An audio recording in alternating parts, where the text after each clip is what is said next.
Well, we know one of the creators of those challenges we have on the line right now, and that is the infamous Dave Scott. Dave, are you with us? Yes, I am, Dee Dee. And Michael, thank you for having me on the VR show. Quite a You're new concept. you're part of the mastermind behind some of these weekly challenges. One of the master coaches sharing your passion and knowledge with the athletes and designing these weekly challenges. Tell us a little bit about that process. Well, it's been kind of convoluted, and at times we didn't know where we were going, but we it's come together, and it's come together very quickly. And obviously, the necessity of trying to bring all the Ironman athletes, those athletes that are just thinking about doing it. And Michael, as you were just talking about, the 5150 series and the sprint series kind of allows the entryway level athletes. And also, I think it accommodates athletes at different times during their training. So we haven't stopped, and I'm speaking for all the athletes. Life goes on, and we're just trying to be creative in how we deliver, some fun new elements to the sport. So there was quite a pool of the master coaches and other Ironman officials that kind of put this program together. And here you guys are doing the broadcast. It's kind of neat, Dave. You guys have done a great job. I know I've sort of heard about some of the stuff coming, and I know this virtual club will keep people motivated. So just, speaking of motivation and then tackling one of these VR1 challenges this weekend's, what are your tips for people that are now in this new training environment? Well, it's a bloody hellish, grueling event. When you're even looking at a screen, which isn't the old school that I was on, you're just kind of looking at your carpet.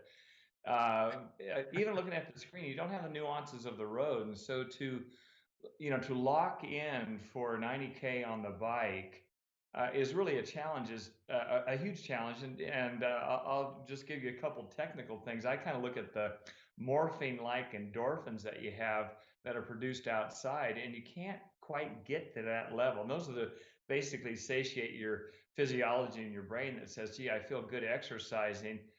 We know we feel good even doing it indoors, and I'm not taking away or trying to diffuse this. So the difficulty, Michael, in your question is that you're just kind of racing against that clock, and for the pros, they're racing against three other athletes, looking at where they are and the watts per kilogram that they're producing. But it is really a tough challenge. I mean, I like it because the variability in it, and just having the athletes say, okay, I've got 90 kilometers. How many 90Ks have people done? 56 miles, an endless stream of them. And I get to do it with two beautiful commentators and three other athletes.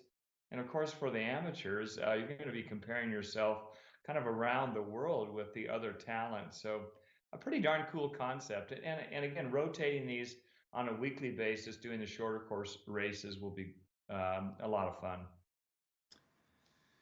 Oh, for sure. That's great, Dave. Yeah. Go ahead, Didi. Go ahead, Michael.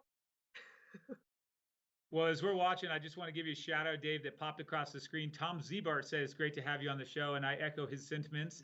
It's always awesome to see you and hear your insight. So I recognize that one of your least favorite things is making picks, predictions. If you're watching, would you indulge us in a pick between Patrick Longa, Justin Metzler, Joe Gambles, and Brad Weiss, or not?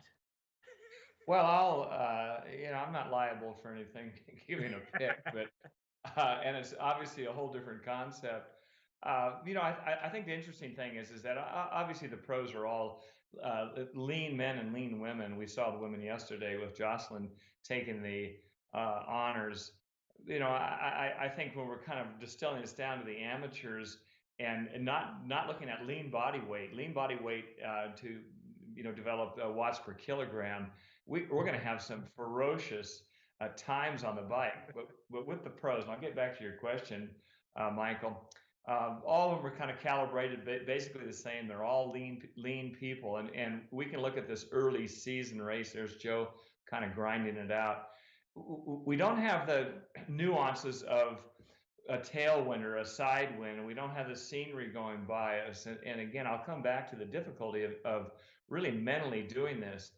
the other thing is it's an early season race, and I'm supposed to be in Oceanside. Both of you are supposed to be in Oceanside for the 70.3 right now. And a lot of these athletes, as I've seen over the years, get in tremendous shape in the latter part of the winter. They get through January, February, and they are ready to go March, April. But there's still a lot of unknown. A lot of these athletes, including Patrick Longa, uh, he has looked at Ironman. I'll just mention one thing about Patrick Longa. I'll get to my predictions on this. I saw Patrick and I think he's a super guy, a brilliant athlete, as all these athletes are. Bradley Weiss, I've seen him. Of course, I've known Joe and Justin for a number of years. I saw Patrick at the 70.3 World Championships in Nice, and he was out and about in the town, and I was just kind of strolling through the town, and I picked up right away that, and he was with his new wife at the time, and they just seemed to have a glow from ear to ear. And I picked up that he wasn't quite ready for the 70.3, and everyone knows kind of his history. He wasn't quite ready for Ironman about a month later. So coming to your question, Michael and Dee Dee, who could win this race? I think having Patrick fill in for Sam, he's certainly not a fill-in by any means. I think he's got something to prove, and every athlete who has won the World Championships in Kona twice for him, he has a reputation, and it's hard to kind of let that go and just say, well, I've done my time. I don't think I can go any faster.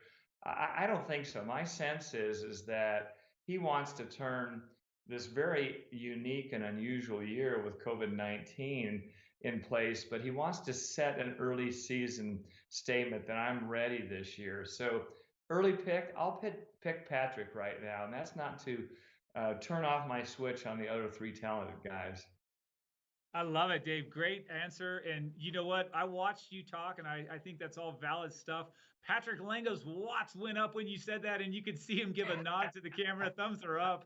And that's exciting stuff. I bet the other fellas also get a little fire in the belly, because in the end, Dave, it is about competing. We want to go for a race. Metz is up front right now. Dave, you've been awesome. We love having you on the show. We hope to have you on future shows. Thanks for everything you do.